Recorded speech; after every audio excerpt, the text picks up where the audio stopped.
Let's try again. I was on mute. What's going on, people? Welcome back to Curtis Shaw TV. Back with another live stream. Happy Monday, people. The air just smells better today, people. I don't know what it is.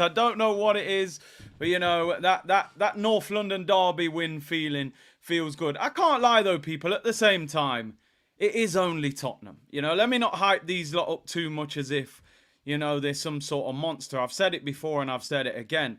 They're only our rival based on location. We're a bigger football club, a more successful club with a bigger fan base.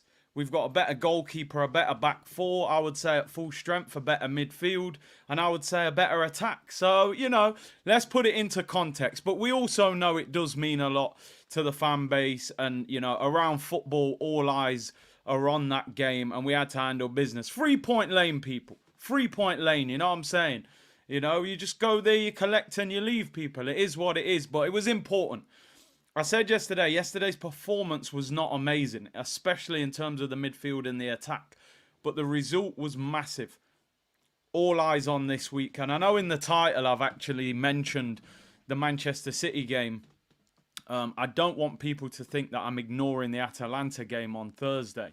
That is an important game. It's just, I think psychologically, as fans, we're all very excited and also a little bit nervous about the game on Sunday. I'm intrigued.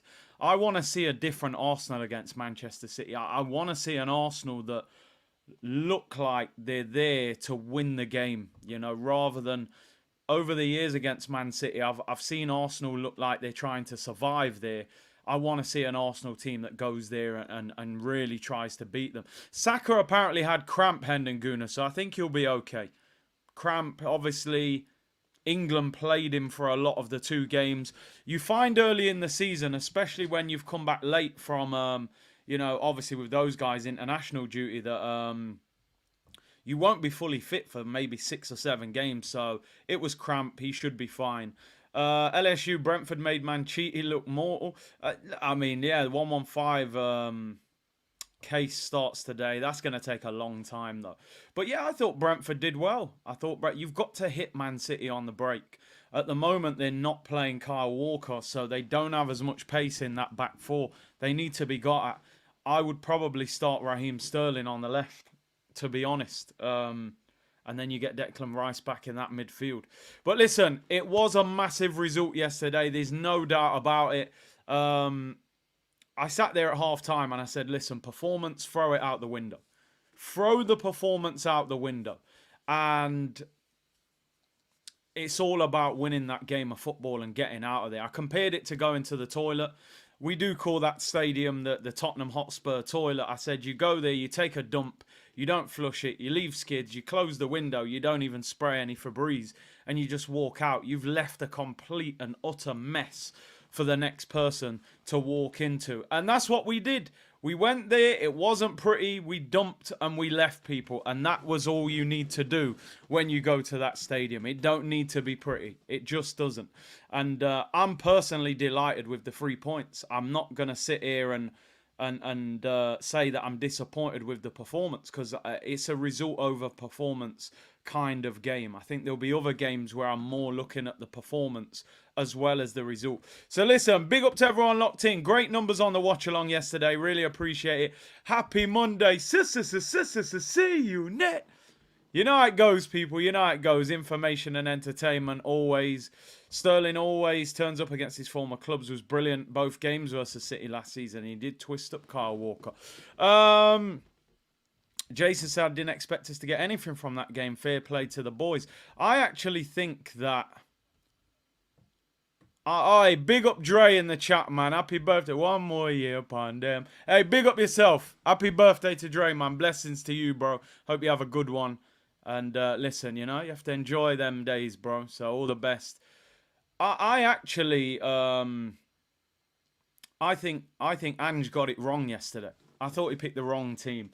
I think because he saw our midfield and the lack of mobility, he decided to go with a lone 6 in Bentancur and played Maddison and Kulusevski as 2 attacking midfielders. And I thought, Maddison, oh my days.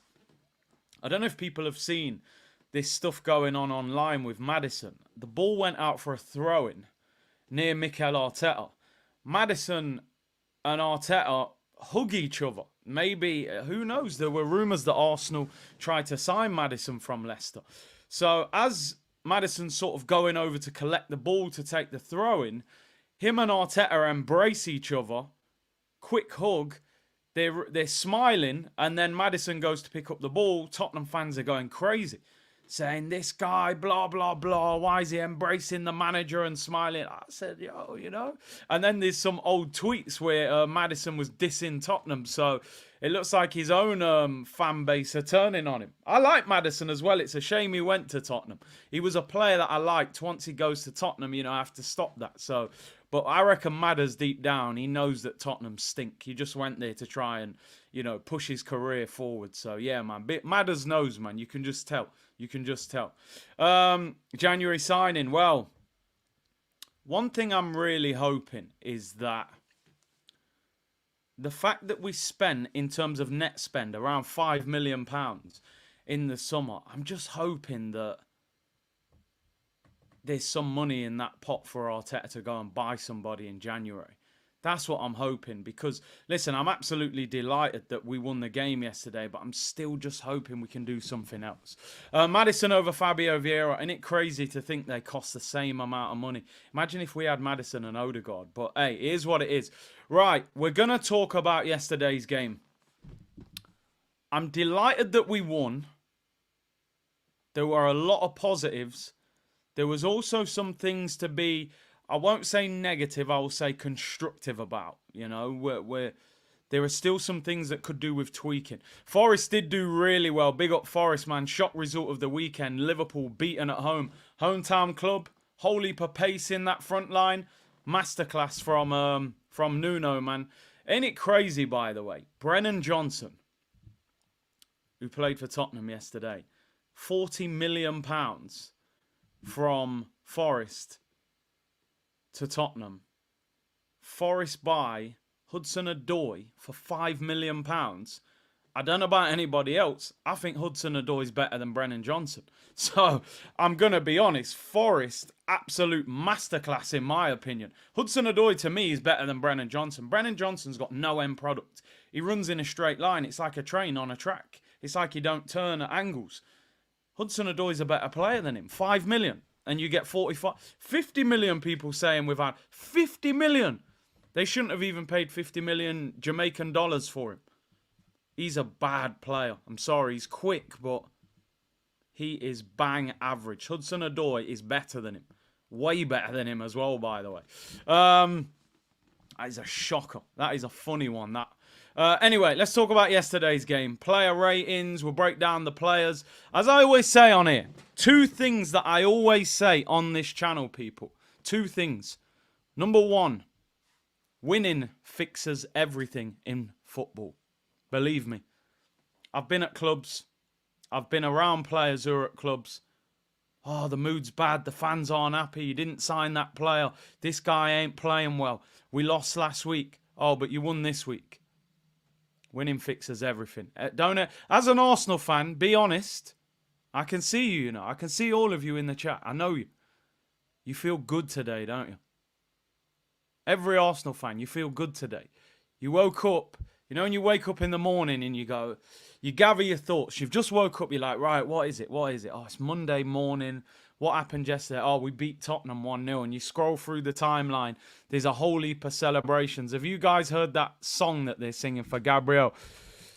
Our number 6 is the king of Brazil. Yo, that song, by the way, is a banger. You wake up on Monday, you're like, yo, just dealt with Tottenham in their own stadium. 3rd time in a row. You're just like, I don't know, you're just shaking off that good feeling, man. The energy's good today, people. The energy's real nice right now. Winning fixes everything in football, people. Let me tell you that. And second of all, the thing that I always say, a win doesn't mean everybody played well. A defeat doesn't mean everybody played bad. And it's as simple as that. We got a fantastic result yesterday. There were some fantastic performances. There were some not great performances. I'm going to talk about it and how I think we can change things going forward. Get the likes up. 1,500 of you in the chat already. Unknown C said, good's an understatement. Transfer window aside, refreshing to see we can defend and counter comfortably. Credit to Arteta. Yep, got the tactics spot on. Was it pretty? Not really, but we got the game won. We've turned into a set-piece machine, that is for sure. A few years ago, like I said, I'd sit in the Emirates, we'd get a corner, I wouldn't even stand up. It was so pointless crossing the ball in. I knew we had no chance of scoring. Now, every time we get a corner, if the delivery is decent, I'm confident we can score. We had a few bad deliveries yesterday. When we got a good delivery, we scored from it. The thing that, and I don't want to dampen the mood in any way, I want this to be a completely positive show, right?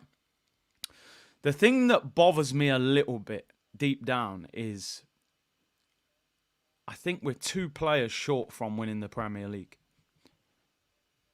And I just hope that doesn't catch us at the end of the season. I think just 2 players. If they're the right players, I think Arsenal win the Premier League. Number 1 is a creative or an attacking midfielder that can come in when Odegaard is out, whoever that would have been. And the second one would have been the prolific goal scorer, in my opinion. Maybe more than 2 if you want to boost the squad. But I would have said 2.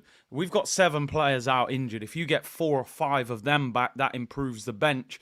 If we had an attacking midfielder and a prolific striker, I think we'd win the league this year. But I just hope that doesn't catch us out at the end of the season. Because Man City do look ruthless at the moment. So that might be it. Haaland could just be the difference. But this Sunday's game is so big. And I'm going to keep referring to Sunday's game. And as I say, I'm not ignoring the Champions League game on Thursday. But let's be honest, the Sunday game it's the biggest game of the season, to be honest. It's the biggest game of the season. And if anybody can deal with Erling Haaland, it is these 2 centre-backs, in my opinion. We have shut him down before.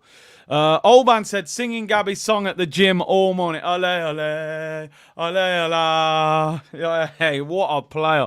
What a beast he is, by the way. What a beast. Partey and Jorginho was terrible, says Ben. Well, hold fire till the player ratings. Hold fire. Big up my bro Akeem. He said, we need to get the attack elite how we've got the defence looking. Yeah, 100%. Our strength right now is our defence and our goalkeeper. We need that same feeling about the attack. You've got to drop somebody in there in January, in my opinion. If they can get somebody in. Danny Olmo's injured, yeah, out for 4 to 6 weeks. I saw that. Big up Kai Havertz for yesterday's performance, says Machiavelli. I'm going to talk about that in player ratings. I watched some of the game back. He did a lot of good work that went unnoticed. And you know me, I'm not a huge fan of Kai Havertz, but I do think he did a lot of good for the team yesterday. He's doing things in an Arsenal shirt that I didn't think he was capable of. And it might not be, because I don't think he played that well yesterday on the ball, but off the ball. And he's got nuisance value because he's tall. He's kind of, I don't know, he did some good things yesterday. Big C, did you see our mascot push the Spurs one? He goes down as a legend already.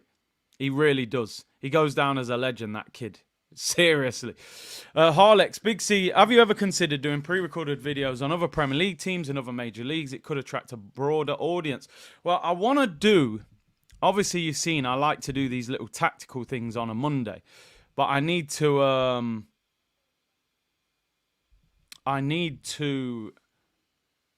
want to find some better technology how I can show more rather than doing still images all the time.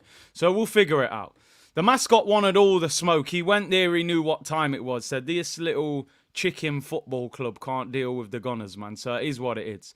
Smash the likes up, people. Smash the likes up. Let's go. Let me read these couple super chats, then we'll go. Alex, big up from Kentucky. What, in America or KFC? I said dad joke. I couldn't help it. It was there. Don't take any offense. Big up everyone in Kentucky.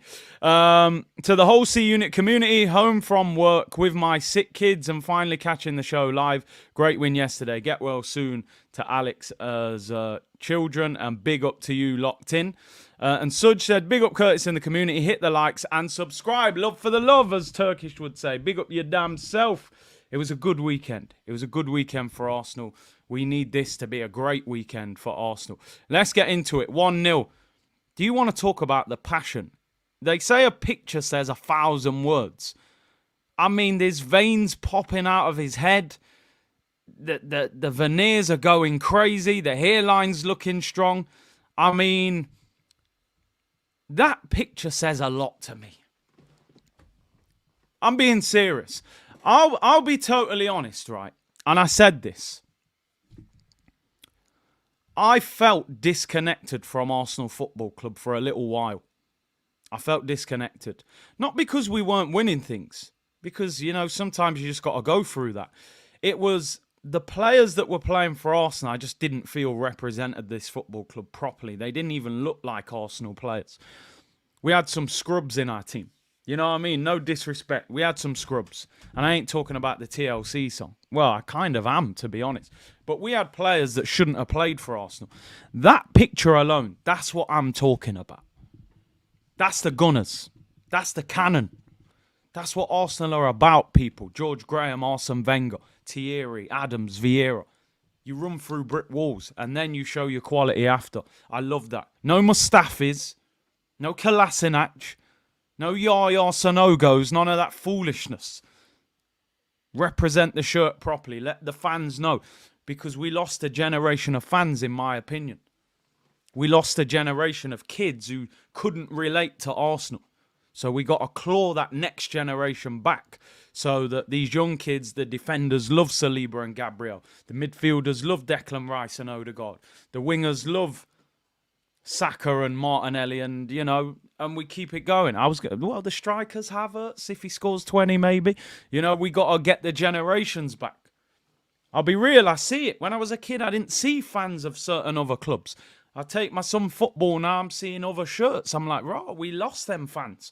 We lost, you know, there's a little Chelsea section there with the Drogba and the Lampard and that. They grabbed some with that generation.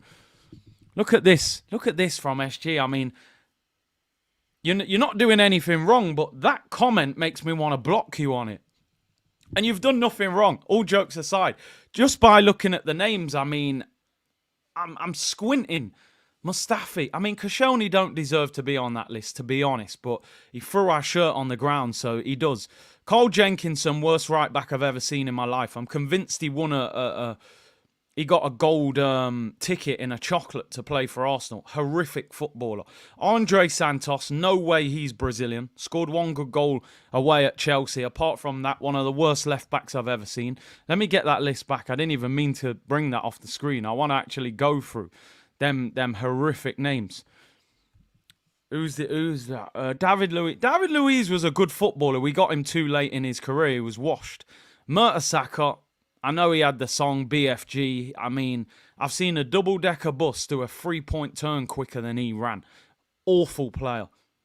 Schillaci, oh my days. Absolute horror show. Johan Joru. Dear, oh dear. He was dreadful. Looked a bit like a penguin as well. Mikel Silvestre, I mean, Man United's worst defender, we went and signed him. That signing, I felt sick the day we signed him. Kieran Gibbs, he wasn't too bad, Gibbsy, you know. I don't really think Gibbsy deserves to be on there. Why do I keep clicking on comments when I'm actually trying to look at the comment that's on the screen? Yeah, Kieran Gibbs a bit harsh. I'll let Gibbsy off, you know. I'll let Gibbsy off. Armand Traore, he wasn't great. He didn't play much for us. I think Gibbsy deserves to come off that list. He was all right. He came through the system. He was like a B-Tech Gail Clichy, C-Tech Ashley Cole. And there's more we could do. You know what? Next international break, we'll do some streams. Worst Arsenal 11. Maybe we'll do the best Arsenal 11. Obi Almunia is a name we refuse to talk about on this channel. 2006 Champions League final. Nah, that's something we don't like to talk about. We're in a good mood, so no, I don't want any mention of him on this show. Justin Hoyt, I've had him on the channel, so respectfully, and I've had Senderos, so I have to tread carefully. They weren't too bad, you know. I know, Drogba, terrorised Senderos. Anyway, right, let's get into it. Let me zoom out. I'm waffling. I don't want to waffle. The mood is good. Are we bothered about the stats? All right, we'll have a quick look. 64% possession to them, 15 shots, 5 on target, 7 for Arsenal, 4 on target. Who cares? Let's look at the team. Wow, how many yellow cards for them? 1, 2, 3, 4. Wow, this ref was handing out cards yesterday like it was Christmas. I'm going to hand out some flowers. And I'm going to hand... BFG won the World Cup. Nah, listen, a lot of people have won the World Cup. Winning a World Cup doesn't even mean you're a good player. You could be in the squad and just be a meaty player. Let's go through this lineup.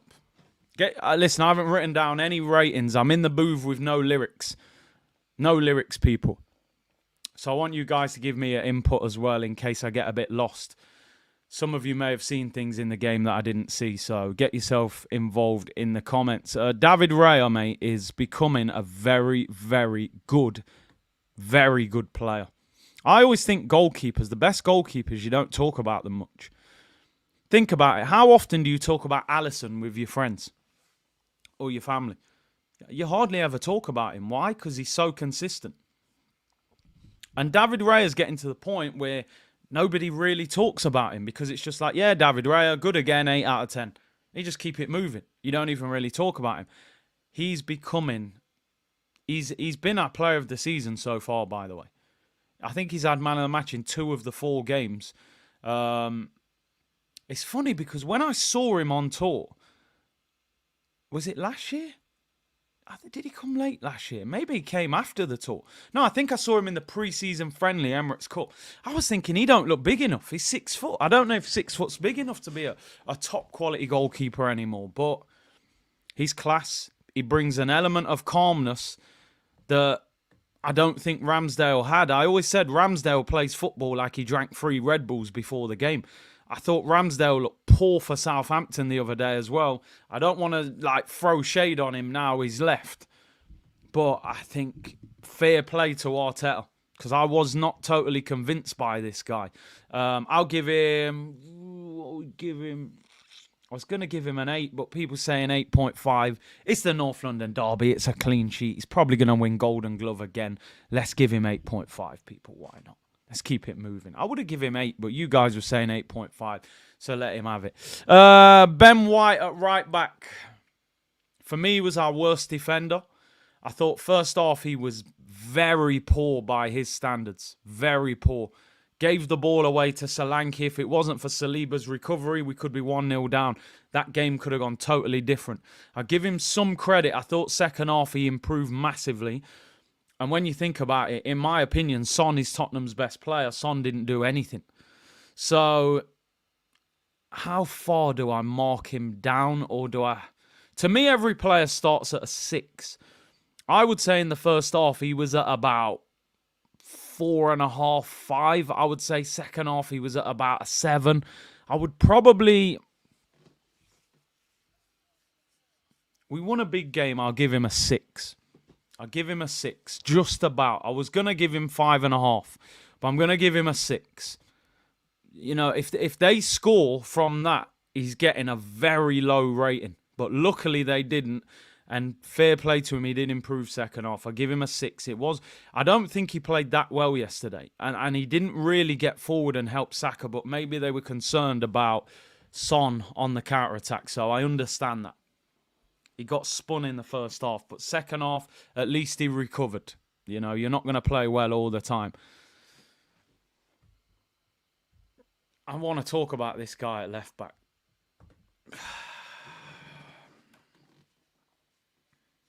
It's going down. I'm in Timber. You know them radio songs you always hear? Timber. Oh my. Cheers, everyone. I got the Arsenal mug out. We mugged them off yesterday.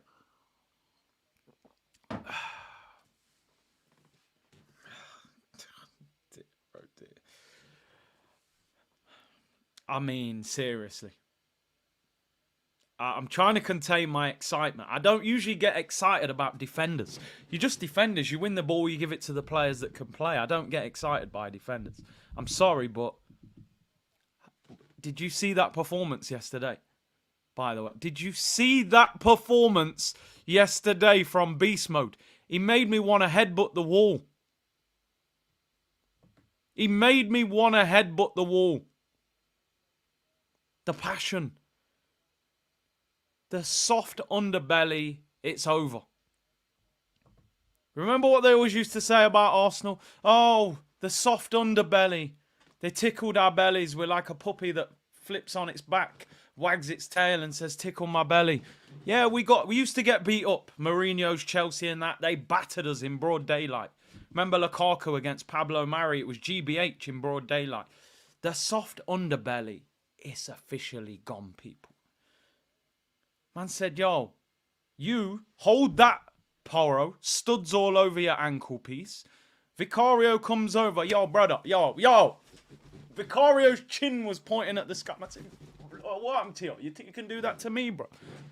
I admit. That guy yesterday was outstanding. On a yellow card, I'm thinking he's getting sent off. He's too aggressive. He can't hold this down for the rest of the game. I said, no problem. How nice is it to see the fullback overlapping? You don't have to invert all the time. Please. Pep, invert. Left back, invert. You don't have to invert all the time, bro. Play left back, overlap your winger. I kind of feel like... I kind of want to give him man of the match, but I'm not. He was moving like he was from Tivoli yesterday. I can't lie, man. Man had Vicario come over. Come on, then. Yo, what happened to you? No, man, none of that. He's not even a natural left back. I ain't seen no one trouble him in the games he's played. Leon Bailey, nothing. And you seen what Bailey did to Zinchenko last season. It was crazy what he did. Beast. Love that performance from. I'm giving him 9.5. I don't give a damn. He gets 9.5 for yesterday. Not your natural position. First North London derby, away from home. Brennan Johnson, even though I don't rate him, he's direct and he is quick. He will run at you, by the way. And the guy just was clamping people, gripsing up people. He's a beast. It's funny, yesterday, Timber post Bible verses before the game. Yeah, he's connected, man. Mark my words, Timber will take Ben White's place. Do you know what? A few people were saying this. I was really surprised to read that. I tweeted something about Timber and people were saying, listen, they didn't spend 40 million on Calafiori to sit him on the bench. Man were like, yo, it could end up with Timber at right back behind Saka and Calafiori at left back. But to me, I'm like, if it ain't broke, don't fix it. Listen, it depends. Obviously, if Ben White plays like he played in the first half consistently, then you've got a problem. But at the moment, to me, I'm calm. I don't think a lot needs changing right now. Ben White has a good partnership with Saka, so I don't know. Is Calafiori... We'll see. But it is interesting. But at the moment, I think we're good. I think Calafiori's got to play Carabao Cup and maybe get some games in the Champions League. I think Timber has to continue, but it would be interesting to see him at right back. It would be interesting. What a performance. Let's go to the two centre-backs. I mean... Oh, dear. I have to give thanks. Because, and you know what, Arsenal fans? We deserve this. We've suffered enough. I mean, really, as a fan, you chose to support Arsenal because you probably loved some of the players, the playing style. You know what I mean? You connected with the club through something they did in a positive way. You never thought you was going to have to put up with, as you said, some of those centre-backs that you've watched over the last decade plus. You didn't support Arsenal to have to suffer Scalacci and Silvestre and Johan Joru and, Lichtsteiner and all them. You never... Socrates at the back end of his career. Mustafi wearing a do-rag on the training ground. You didn't sign up for that. So you know what? Saliba and Gabriel, we deserve that. We deserve a good defence. How much more nonsense can we watch? We suffered enough. These two are monsters. Gabriel, You want it? Did you see as well when Timber grabbed up Vicario and they all came in? Gabriel just came in like, yo, you man better move out the way. Yeah. I can bite in these veneers. They'll hold. You know what I'm saying? It's serious. Who do we start? Let's start with Saliba. Because I'm going to finish the defense with Gabriel. Because I feel like today's Gabriel's day. It's Gabriel's day. But Saliba. You knew the Real Madrid scouts were there. Why couldn't you just go under the radar? Just have a quiet game. Don't go and do that. Don't look like the Rolls Royce we've all been saying. Saliba versus Tottenham, 3 clearances, 97% pass accuracy, 2 tackles, 5 duels, 1. Gabriel, 1 goal, 7 clearances, 2 block shots, 2 tackles, 3 duels, 1. I mean, can you imagine what that Real Madrid scout was writing in his notes? I dread to think Arsenal have got to do 2 things, and I only think these 2 things save us from ever getting into a negative situation. Number 1, you sit him in the office, you say, name your price. Number 2, you put silverware above the guy's head. That's the only way you keep this guy comfortable, because this guy needs to stay at Arsenal for a long time. The reason that your Salahs and your Van Dijks didn't leave Liverpool, they got big money and big trophies. We need to get trophies above this guy's head. And big money in his back pocket. He's an absolute monster. What a performance again. He just makes defending look so easy. He's too good. I'm sorry, he's too good. He's too good. Think about the level he can go to. 23 years of age. 23 years of age. By the way, Young Player of the Year in the French League 2022. French Team of the Year 2022. 2023 PFA Team of the Year in the Premier League. 2024 PFA Team of the Year in the Premier League. 2024 Euros Team of the Tournament. I mean, he's ticking every box. He's an absolute beast. But let's finish off with the other guy. I mean, as I always say, it's very easy to overlook Gabriel because Saliba's just got this. We're just crazy about Saliba at Arsenal. Everybody loves the way he plays. He's the modern day defender, hardly ever goes to ground. He's quick. He's calm in possession. It's very easy to overlook Gabriel. I kind of think, and I hope this doesn't come across as disrespectful to Odegaard, right? Is Gabriel potential Arsenal captain? Am I getting carried away because of the passion? I want to know what you guys... Is that the potential leader? Because I think there's captain material there. And I'm not sure Odegaard... And listen, no disrespect to Odegaard. He's a quality player. But I like the captains that are passionate, that are talkers, that are... I don't know. Maybe, listen, you can have multiple leaders on the pitch without wearing the armband. I suppose that's the modern thought process of being, you know, we have more than one captain on the pitch. But Gabriel yesterday, first half, I'm like, Timber Saliba going to get man of the match.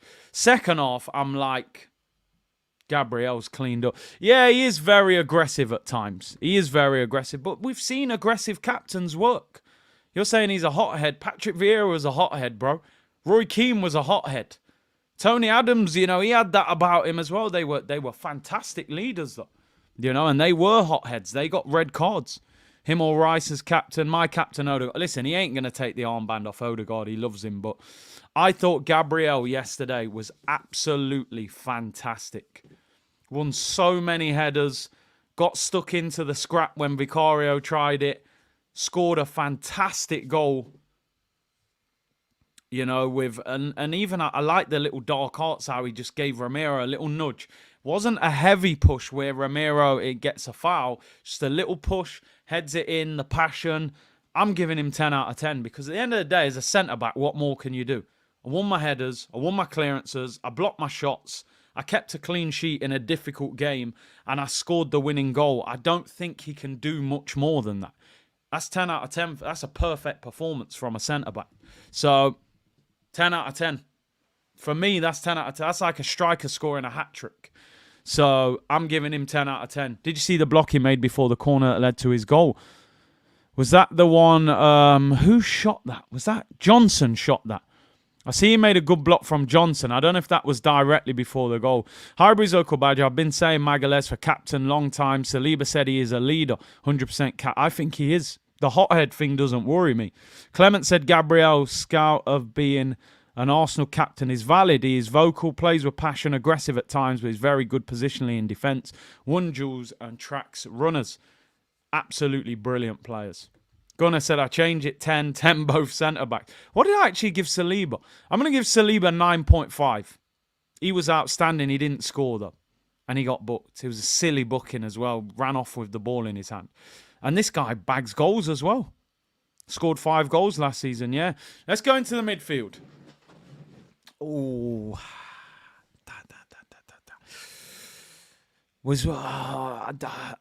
I tried to watch some of the game back just for balance with the ratings because I just thought the midfield was really poor yesterday. I mean, Thermal says caravans. I don't even know if they were that quick. I mean, I am concerned about the midfield. I tell you something. You've number one, you've got to keep Declan Rice fit. Number two, you've got to get Mikel Merino back because these two, oh my days. They couldn't move yesterday. I mean, don't get me wrong. What I will give them some credit for, which they protected the back four quite well.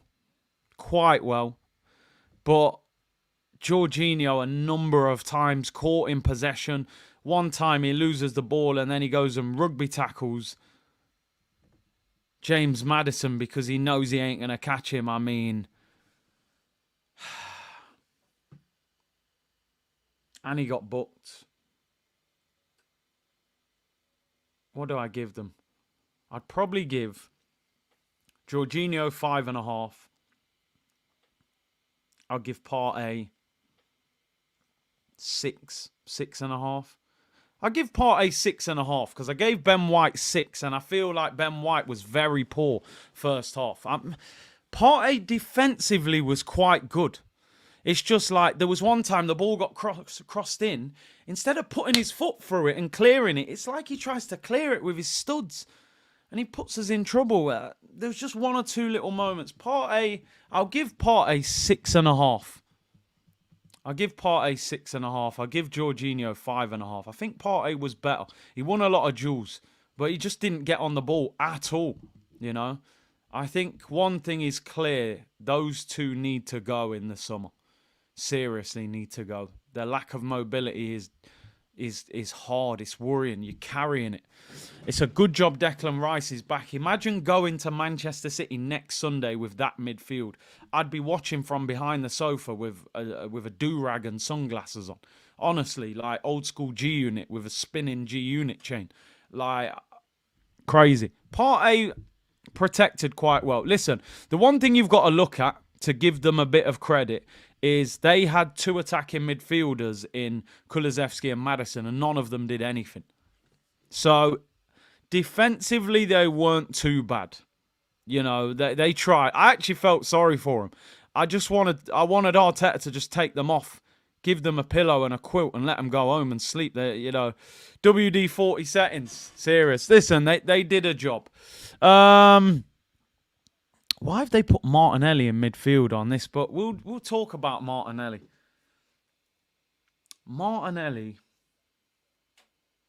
Martinelli confused me yesterday. Martinelli confused me because he was in the first half. He was our most lively player, but the missed chance just brings so much frustration. If he doesn't miss that chance, you probably sit there at half time and go, I thought Martinelli was quite lively. He went past Porro a couple of times, put crosses in.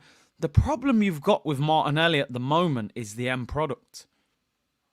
And again, I'll be honest, I'm really trying to keep the faith of Martinelli in the community. There's a lot of people in the community frustrated with Martinelli at the moment. And I've got the same frustration with him. But I said I would give him this season to fix what went wrong last season. Some of you won't agree with me. Some of you will. despite the frustration in how his end product was yesterday, I did still see glimpses of Martinelli, the quality Martinelli yesterday. He did go past Porro 2 or 3 times with ease. That's the starting point of any winger. Can you beat your fullback? And he got past him a few times.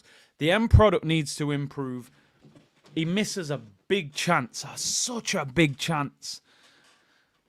And that brings his performance down because you got in a great position. I'm going to give him 6.5. Some of you won't agree with that, and I understand it. I can see some of you saying, he's still not good enough, and I get it. I don't think... His confidence is low right now, I'm telling you. Playing football with no confidence is very difficult. But he does have to do more. I am capping a little bit for him. I mean, Don said almost an assist for the Havertz header. Yeah, he did well there. He's giving him a 7. Wow. A-Mag said Martinelli is really a striker like back when Emery managed it. I've always said I would like to see him there. Mihai said that's not enough. Big C, where is the Emperor? I know. Honestly, I know. I'm almost contradicting myself with what I'm saying about Martinelli. I don't want us to give up on him yet. I just don't. I'm trying to... Because Trossard's nearly 30 and Raheem Sterling's on loan with no option to buy. Those two might go in the summer. Martinelli's the one that we need to... You got to polish up them old football boots, man, and you know what I mean? Get the scrub out and get the polish on them. You got to clean... Trossard's nearly 30. Saudi club came in for him. He might end up in Saudi. I give him a 6.5. I'm trying. There was glimpses, but yeah, I am clutching, to be honest. Kevin says 4.5. He's not having it. Obi's giving him a 3. This season, and that's it for me, yeah. Big up Matty said, I prefer Martinelli through the middle. I would like to see him play up front. Not all the time, but especially in games where, on the shoulder, try and use him like a Vardy. But maybe we just... Arsenal don't score many goals, really, where the striker gets one-on-one. Not that often. Abuku said, stop this Martinelli crying. End it now. We need to sell him. I always say, right, we gave Granit Xhaka 5 years, and he told us to F off and threw the armband on the floor. Yeah, when he had one good season, people were dancing like he was a legend who'd been doing it for 7 years.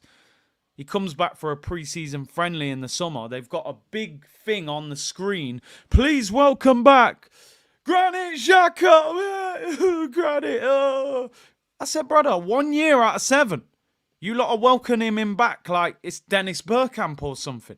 You gave Xhaka 5 years. I'll give Martinelli until the end of this season. I'll give him one more season. One more. He might end up being a squad player. I'll give him one. We can't pick and choose when we're going to be patient with players. We watched Kai Havertz stink out the joint for 6 months. And I mean really stink out the joint. Now people love him. Killer Kai, Waka Waka AA and all that. Granit stunk out this football club for 5 years and told us to F off. People were devastated when he left and got a hero's welcome when he came back. I'll give Martinelli one more season. Then we'll have a harsh conversation in the summer. Just let's give him some time. His confidence is low. He's got to rebuild it. He's got Sterling and Trossard. He's under pressure. He knows he's got to perform now. So let's see. Trossard. Trossard again. His game confused me yesterday as well. He plays that great ball to Martinelli where he does put him kind of one-on-one. Yeah, 1 more year, everyone. Deal. That's the deal. We talk in the summer. We loan him to Corinthians if he don't do well. If he does well, we got him back. Trossard, he played kind of up front at times. He wasn't a goal threat. Was Trossard worse than Martinelli? He wasn't. I'd say he was the same. Plays a great through ball. Worked hard. Came off. Never seems to play 90 minutes. He put in a big shift. If I've given Martinelli 6.5, I've got to give Trossard 6.5, really. I think Trossard's role at Arsenal is super sub. I just think that's his role. When he starts, he's not the same player. He's not the same player. So I give him 6.5. Personally, I think Trossard might leave Arsenal next summer. I just don't think that Saudi offer was for just out of the blue. I think there might be something in that if they come back. He played all right. I just think he played up front and then dropped into midfield at times. There was no goal threat from him whatsoever. And he always seems to get taken off. Got caught a couple of times on the ball as well, having too many touches. So I think I'm being kind. He was okay. Let's talk about who we got left. Saka and Havertz. Let's talk about Saka. Saka yesterday, defensively, was outstanding. Defensively. The amount of work he put in yesterday to double up on Son. And trust me, I've played out wide. That is a hard shift. When you know the other winger is very good and you're doubling up with your fullback, that is harsh. Very harsh. But I'm going to keep it 100. Going forward, he was lackluster yesterday. Udogie gets booked in the first half. I'm thinking, he's in all sorts of trouble. Saka, you've got probably 60, 50 minutes to run at this guy on a yellow. I don't think he ran at him the rest of the game. Now, he puts in a great corner that leads to the victory. Do I get caught up in the corner hype? I'm going to give him... At the moment, it's GA settings, in it, with Saka.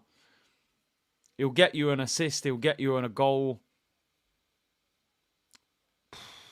I actually think Martinelli was more lively than him. Goals win games. Goals win games, though, don't they? Nah, Matt, apparently it's cramp. Crap. Am I just going to be a GA merchant and give him a high rating because he put a corner in? Before I give him this rating, I think Martinelli played better than Saka. And a lot of people are saying he missed Odegaard. He probably did. He had no real service. And I would possibly bench him against Atalanta, just to give him a bit of a break. No corner, no goal. All right, I'll be a GA merchant. Modern game, 7 out of 10. Forget it. Without the corner, we don't win the game. It's simple. And I'm having a meltdown. We've drawn with the Spuds. Football is crazy, innit? Do you know what, right? I don't think there has been a better generation to play football in as a young footballer. Because the way the game is structured nowadays, you don't even have to do that much to be that good. Like, the game is crazy nowadays. And I've literally just contradicted myself. Like, Saka had a very quiet game. He put a corner in that got headed in. And I'm giving him 7 out of 10. Now, don't get me wrong. Defensively, you put in a shift. But the game is wild nowadays. You can probably easily get 10, 15 assists nowadays because you play a 10-yard pass, someone slaps it in the top corner, you're getting an assist for that. It's the game's almost being broken down by stats rather than the performance now. You can have a great game, but if you don't score, people will go, yeah, you didn't even play that well, mate. Did you score, get an assist? No, but I played really well. Yeah, not bothered, mate. Look at your stats. They're not good enough. It's football nowadays. When you get linked with a player, especially an attacking player, what's the first thing you do? You Google his name and you look at his stats and you go, because I've done it with players before myself, so I'm part of it as well. Let's talk about Havertz. Havertz played well in a sort of dirty work, nuisance kind of way. There wasn't a lot of goal threat, which I don't like, and I have said, I think in big games, I think he will struggle to score goals. That's my one thing with him. And yeah, Lamine Yamal, I mean, he is doing what the old generation used to do. He's 17. He's ripping people and getting stats. I'm going to give Havertz a 7. I thought his role yesterday was very underrated. Very underrated, honestly. I thought he ran his socks off yesterday. He didn't do anything really in an attacking sense. He had the header. I thought it's that role as a striker when you play up front by yourself, when you don't really get none of the ball, but you're just running. Dirty work. The thing that's surprising me about Havertz is he's got work rate and he will physically mix it. And I didn't think he had that. I thought he was a little flimsy player when we got him from Chelsea. Now he's actually like, yo, I'll have a scrap with the centre-back. I will run in the channels and I can hold the ball up. And I actually think he would be amazing with another striker with him. Imagine him having a little poacher that moved around him, like an Ian Wright from back in the day, who's like a penalty area player, with Havertz dropping off and linking. A 4-4-2 with Havertz as that second striker would actually be amazing. But obviously, we're living in Pep's world. Nobody plays 4-4-2 anymore, so it's a shame. I like Havertz's performance yesterday. Listen, I wish there was more goal threat there, but he was in midfield a lot of the game as well. He wasn't always up front, and he really put in a shift with the two uncles in midfield, who were knackered. So fair play to Havertz. It was just a dirty work performance, and it was necessary. It was very, very necessary. Jorge said our two centre-backs are world-class, no doubt about it.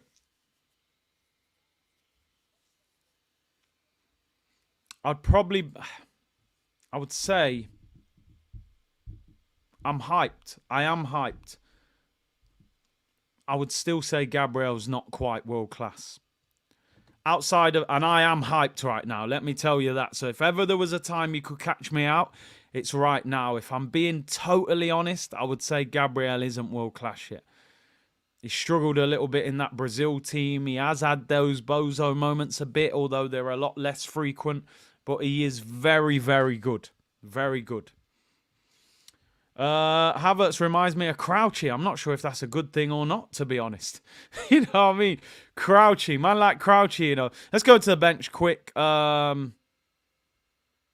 Jesus.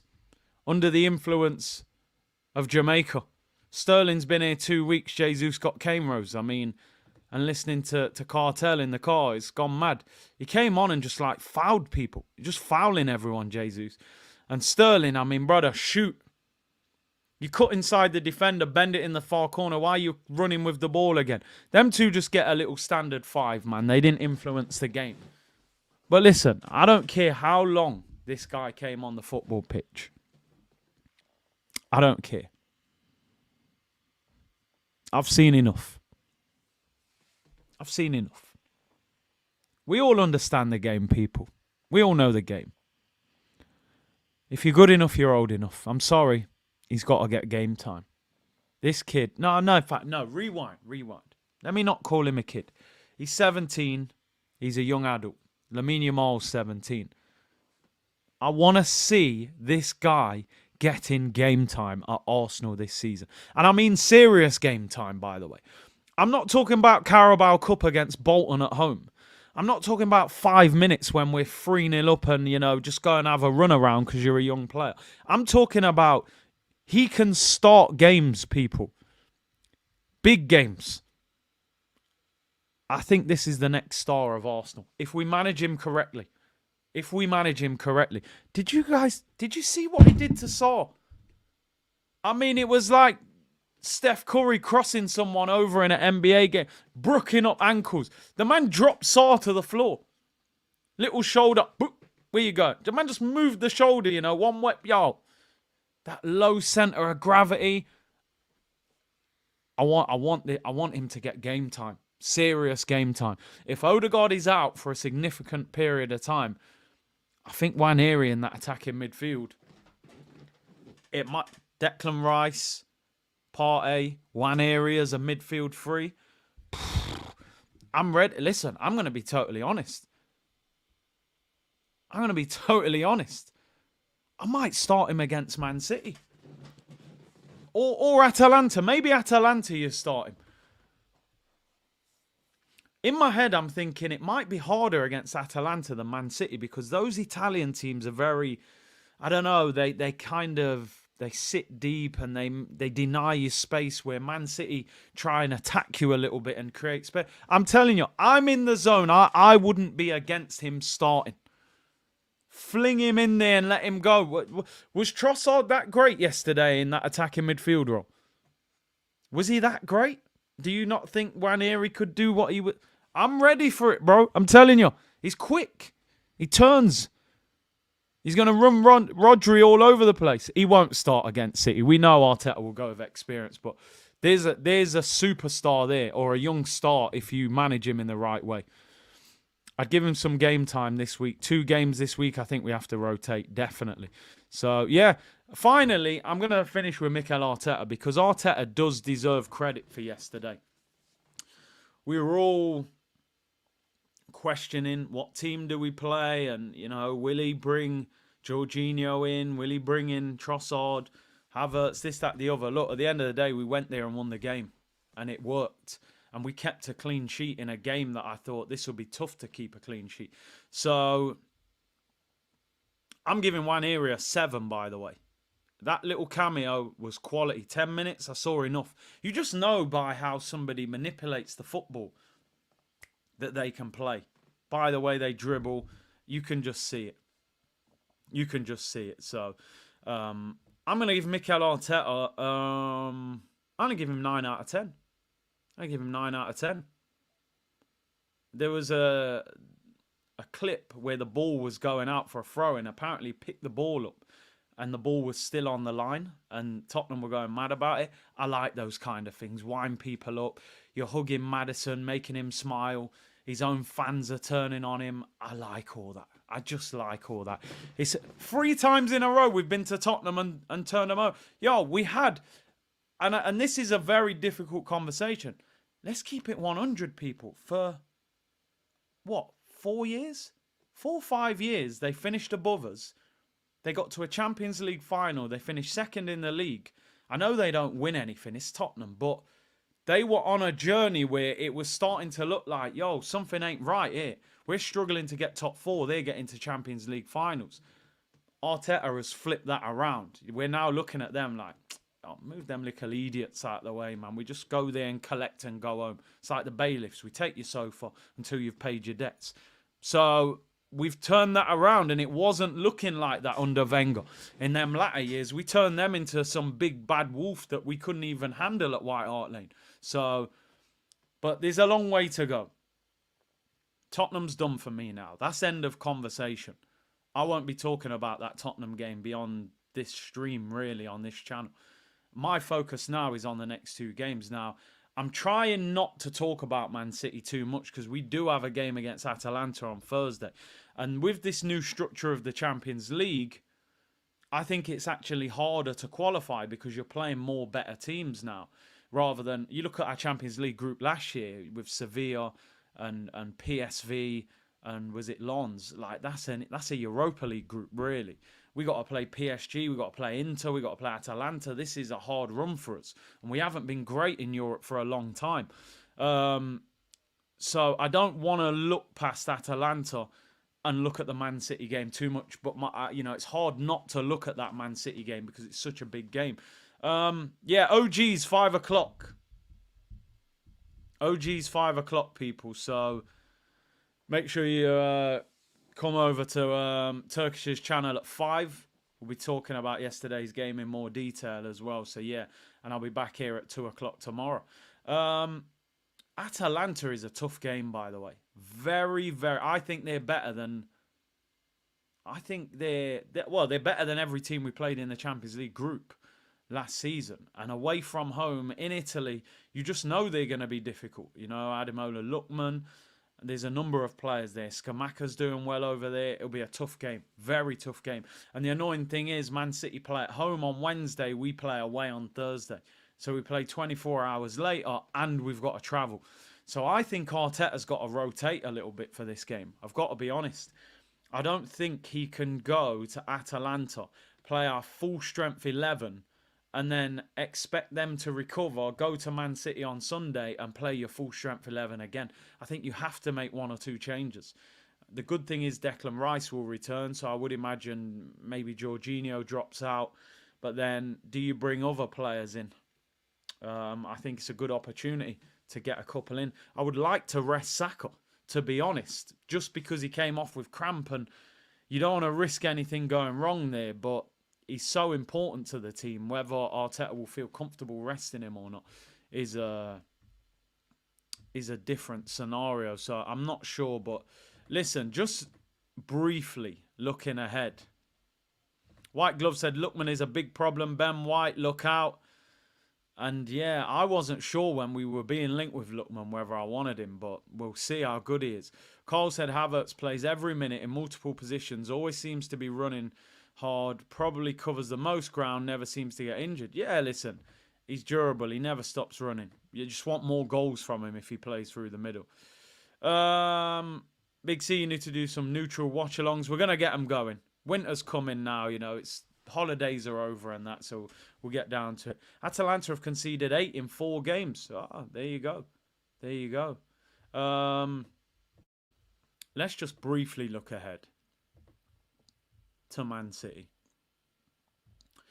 I mean, Junior, I did say I wouldn't take Lookman only because psychologically I wanted us to get... At the moment, we've got 3 left wingers, 1 on loan and 2 on permanence. And Sterling, you would say, he's past his best. That doesn't mean you can not get a good quality player, but you would think his peak was, you know, Man City. Trossard is nearly 30. Is he going to get much better than he is now? Probably not. And then you've got Martinelli, who at the moment is a complete mystery. We don't know if he's just out of form, low on confidence, or if he's not good enough. We just don't know what's going on with him. I think we need a left winger that solves the left wing problem altogether. Where you go, this guy, he's top quality. You can get rid of Sterling maybe, and maybe Trossard, you sell him to Saudi, or maybe you cash in on Martinelli. Who knows? You keep 2 of them. I think Lookman is not... I haven't seen enough of him, but I don't know if he's that good that he just solves our left wing problem. If we sign Lookman, is it, Lookman's a baller, he starts every week left wing for Arsenal? Or is he just in that same sort of category as Trossard and Martinelli? I want Arsenal to sign somebody that's a potential superstar. Go and get Kvara from Napoli. Go and get Nico Williams or somebody who's in that sort of... where you're looking at them and thinking, he could end up being world class even if he's not world class now. So that's where I'm at with Lookman. What about Gordon? I don't. He's so quick. I like the pace, but I don't know about Gordon. 70 odd million. Not fully convinced by him yet, to be honest. OG show gonna be lit. Are you ever gonna go on Big Six as a backup in the near future? Hey, brother, man, ain't no backup. Nah, not really. You know. Listen, there's no opportunity to go on Big Sixes. The Turkish is on there. That's the Arsenal representative. I've never seen him do a show with 2 Arsenal fans on there, so it's difficult. It's more likely somebody else drops off the show, and obviously they support a different club. So we'll see, man. Take Gordon or Mitoma. I like Kvara at Napoli. I think he's absolutely brilliant. I love his low centre of gravity. He's dribbling. He's quick. I'm a big fan of him. I would raid Napoli for him. And I think Napoli, their level will drop without Osimhen. Osimhen scored over the weekend, by the way. Callum said, please don't call the Spurs Stadium the toilet bowl. Call it a KFC bucket instead because them chickens got served. For real. You're right. You are right there. It was Nando's settings.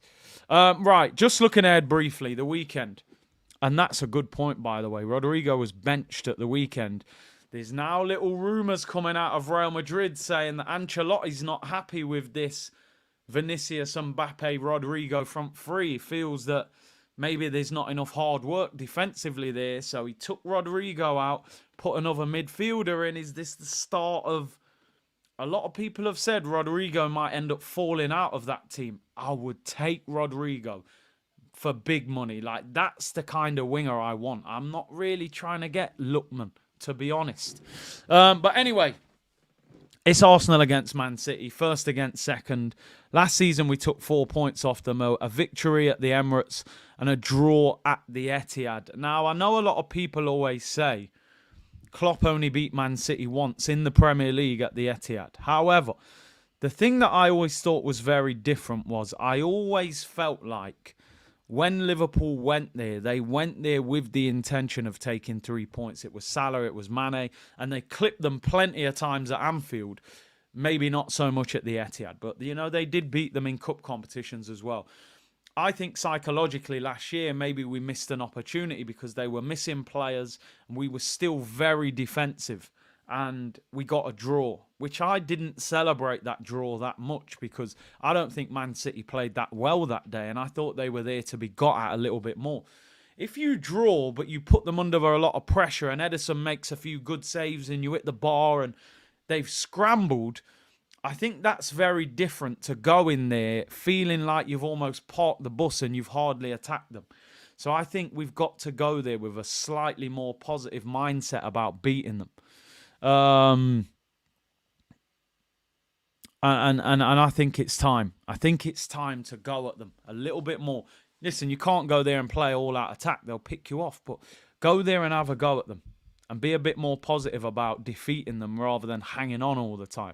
So let's see how that works out anyway. But listen, Haaland, the only thing that's interesting about Arsenal at the moment, and I don't think this is anything to worry about, but it's obviously something to take note of. 6 goals in 4 games for Arsenal. Now, amongst the Premier League, it's not a problem because all the other teams are scoring that sort of amount of goals as well. And obviously, Man City have got 11 goals in 4 games because of that lunatic they've got up front. He scored 9 of 11 goals. They've only scored 2 goals from other people. It's insane what's going off with this guy. I used to say as a striker, you want 10 goals by Christmas. That gives you another half a season to get the other 10 league goals. Then you're on track to get your 20 league goals, which is what we consider any top striker. This guy's got 9, and we're in September. He's got 9 goals in September. Like, there's a few more games this month. He'll be in double figures before the end of the month. He might be at 20 goals by Christmas. And I'm saying you should be aiming for 10 league goals by Christmas. He is actually the FPL god. Anyone with an FPL team that hasn't got Haaland in it, you might as well delete your club. You can't win without him. He's unmovable out of the team. He's just too good. I've triple captained him already though, so I used that early, but he did score the hat-trick when he did that against Ipswich. How did my FPL do? I didn't do great. Didn't have a great weekend on FPL. Isak didn't score again. No assist. João Pedro, not even in the squad. I put Luis Diaz in there. He's on fire at the moment. No goal, no assist. Salah's in there. No goal, no assist. I did have Saliba, although he got a yellow card. That pulled his points down. David Raya, clean sheet. Emi Martinez, clean. No, not Emi. Lissandro Martin. I had Kudus as well. He didn't do anything. So I had a bad weekend. Harden literally kept my team's head above water this weekend, man. It was a shocking weekend. Took Rashford out. He goes and scores. So, yeah. Not great. Not a great weekend. 58 points I got. Malik Smiley still top. Adam Abraham second. David McGregor third. Alexander Ifick fourth. Sanchez Cobham in fifth. Some of you guys got nearly 100 points. Let me see the teams. Who have you got in your team? Ollie Watkins. Saka. I've realised Saka needs to be put into the team. Saka is a very... Here he is! We are top of the league, so we are top of the league. Saka is a GA merchant. Goals and assists every game. Doesn't even need to play well. Saka's a bit of a low-key cheat code, isn't he? Yeah. Transfers this week. You keeping Haaland this week? Listen, the game's the game, bro. You don't bet with your heart, you bet with your mind. There's still a chance, but the problem is you take him out, he's too hard to get back in because he costs so much money. People asking for the code again. Let me get the code again. I threw it in there a few times yesterday, but for those of you who aren't in there, get yourself in there. We want the league to be massive. I think we got about 1,000 people in the league, so let me find the code again. I did throw it in there. All right, here it is. I'll copy it and put it in the group. Get yourself involved, and we're going to round up shortly anyway. Like I said, our OG's at 5 o'clock, so I'll be on there. Right, here's the code and everything. So if you're not in the league, get in the league. There'll be a prize for the winner at the end of the season. So there it is. It's in the chat. Get involved. It's not too late, and let's see what you're made of. I'm going for it this year. I'm doing some business this week, man. I'm doing business. I've run out of patience with Isak. He's not doing anything for me at the moment. Right. City on Sunday, biggest game of the season. That watch-along is going to be insane, I tell you that, because I do think if anybody's going to make that robot malfunction, it's this brick wall we've got of Saliba and Gabriel. You get Gabriel on him to bully him, and you get Saliba on the cover just in case he wriggles away from Gabriel. And then Timber's there ready to just beat you up if you get past them two. So I think we can beat them. But listen, Man City are very difficult to play against. They dominate possession, and they've kept a lot of their players fresh. Foden and Rodri and these guys have hardly kicked a ball. Final story, one bit of transfer news. I'm not going to talk about it for long. We're a long way away from the January window. A rumour, or not even a rumour, it's a definite story. This man, the man in the mask, Osimhen, I believe he did score at the weekend, right? I'm sure he scored a header. Victor Osimhen, I saw him, I saw the goal. Somebody just said, oh no, he was given as an assist, was it? I thought he scored a header. I'm sure I saw a clip of a ball get crossed in and he flicked it on. Maybe he didn't make contact with it. Right, he got an assist. Anyway, he has a clause in the loan to say that he can leave for 65 million in January. It was ruled out. Fair enough. Assist, no goal. Should we go back in for him? I mean, the stupid thing is, for me, if we were to buy a striker in January, you're sort of saying, well, why didn't you buy him at the start of the season? I mean, just as an example, Victor Gyökeres has got 8 goals in 5 games. And I said before, I don't watch Portuguese football often. But this guy, 8 goals and 1 assist in 5 games. Last season, 29 league goals in 33 games with 10 assists. He got over 40 in all comps. He's got 9 goal contributions in 5 games. I mean, there's got to be something going on with that guy, Gyökeres. Like, why has nobody gone for him? Is he scoring a whole heap of tap-ins or what? I don't know what's going on. You can't be producing those numbers and not getting looked at. I don't get it. A rivalry by John Duran. Oh, man, that goal that he scored the other day, man, he's good. He's very good. Our Villa got better strikers than Arsenal. Like, let's be real. They got Watkins and John Duran. They're 2 guys that look like they're going to score goals. I think this summer, next summer, we need to get rid of some players who you would consider reasonably big names at Arsenal. I think Gabriel Jesus has got to go. I think Zinchenko's got to go. There's an argument for Tomiyasu. He's constantly injured. Partey and Jorginho, there's no way those 2 should get contract extensions. They're both out of contract. I think there's a lot of players.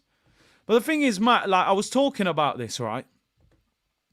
We've got American owners, obviously have connections to the MLS. And this guy Duran comes from the MLS to Aston Villa. And we sign Austin Trusty and Matt Turner, who we've sold both of them. And they're both, I think, did Trusty go to Celtic? But you're like, bro, what are you doing to me here? Like, why didn't we get John Duran? Maybe he didn't look that good in the MLS, but he looks a hell of a player here. Yeah, Trusty signed for Celtic. That's a great move for him. Duran looks a proper player, man. I mean, we signed Tina Turner and Austin Powers, and they got John Duran. This Duran looks a proper striker. The only thing is, I don't know how Villa are going to be able to keep hold of him because he looks too good to be on the bench, and he's not going to start ahead of Watkins. He's got 3 goals in 4 games, and he hasn't even started. So he's 20 years of age, Colombian international. He is a player. That goal was one of the goals of the season. Just reckless. Just touch out your feet. Whack! Left foot, top corner. He's got that aggression in him as well. Listen, I'm just really hoping that we've got some money in the tank for January because the fact that our net spend was so low, and I do expect a little bit of business to happen because you would think Kieran Tierney will be sold in January. And surely the club would say, look, bro, you've spent £5 million in terms of net spend. There's got to be a little bit of money sitting there to do something. If we're right next to Manchester City in January, surely the owners say, even if it's just one, just go and get one player. that can help us. But I don't have any... When it comes to the Kroenkes, I have very little belief or faith. And then even if they do release the money, do I have the belief in Edu to negotiate a serious transfer? I just, those things concern me. So, and I think at some stage City will go for a striker as well, because I don't think they'll just keep relying on Haaland. Have one striker. If he was to get injured, they're in trouble. Interesting, Rabiot is signing for Marseille. Apparently, according to reports, he was offered to Arsenal last week. Arsenal refused to go for him. I said yesterday, looking at that midfield, listen, I'm not a big fan of Rabiot, but I would have took him looking at them two granddads in midfield. But, he's going to Marseille, and at least Declan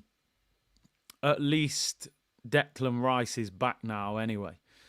Edu is the biggest problem at this club for me, says Matt. I still think the Kroenkes are a bigger problem than Edu.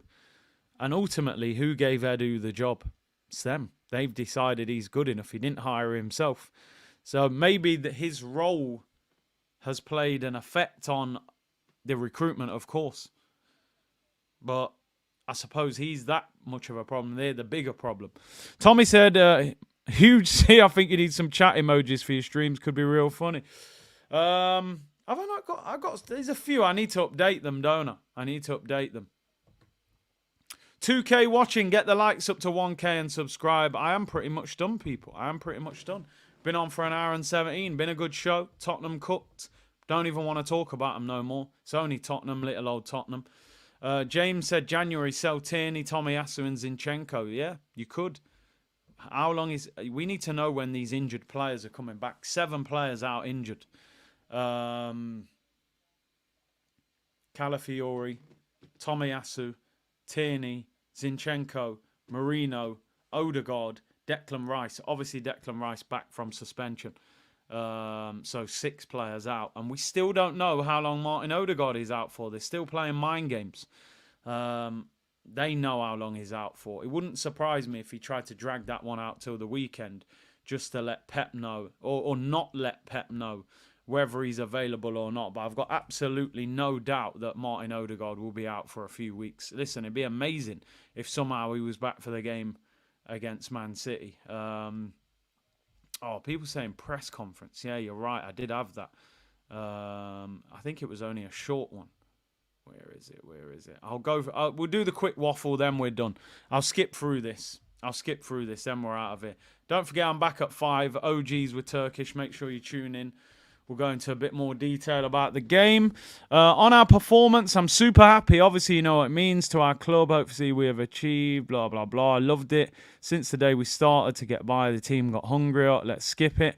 On our squad's character, the people that we have, I think I already spoke about it during the week. People that are harder, they have thick skin, they love the game, they love winning.